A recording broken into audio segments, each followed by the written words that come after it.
So this is it. This is the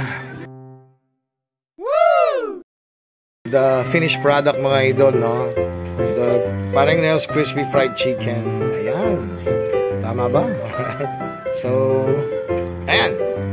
So, Paring Nels Crispy Fried Chicken.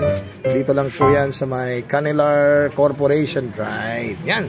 So, ako po talaga nagluluto yan, mga idol. Alright. Try nyo po. 35 pesos lang per slice. Mamaya magluto tayo ng gravy. Okay, what's up, mga idol?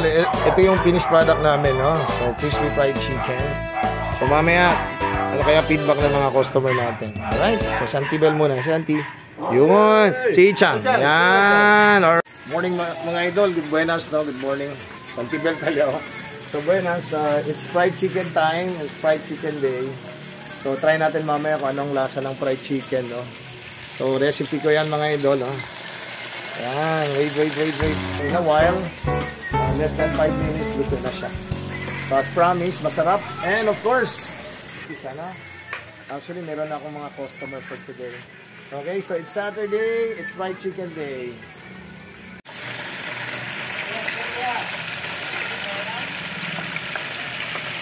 So, malapit na siya, mga idol, maluto. Ito yung thigh parts natin. Mixed with the breast part po ito. Okay. So mamaya we get to it. So this is it. This is the finished product, mga idol, no? The Paring Nels Crispy Fried Chicken. Ayan. Tama ba? Alright. So ayan.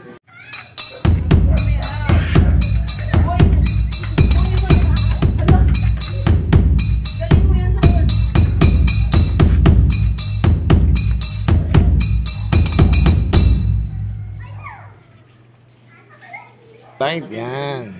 So, Paring Nels Crispy Fried Chicken. Dito lang po yan sa may Canilar Corporation Drive. Yan. So, this is our gravy. This is my own recipe din sa gravy.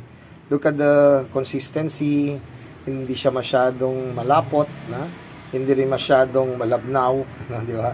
So, bale, personal recipe ko to, mga idol, no? So, 35 pesos only the fried chicken plus meron ka ng gravy. Okay, so for this time, ito muna in-offer namin na idol, classic crispy fried chicken ni Paring Nels po lamang. Yeah, Paring Nels crispy fried chicken, idol, okay? At ito naman po yung gravy natin, idol. This is my own recipe lang ito, no? So, hopefully, inshallah, matigman nyo rin yung aking recipe ng fried chicken. Alright, this is Paring Nels saying, sa hirap ng buhay, hindi ho tayo dapat patanga-tanga. Woohoo! So, sana makabisit kayo dito sa amin, idol, ha? Yun. Thank you. Salamat.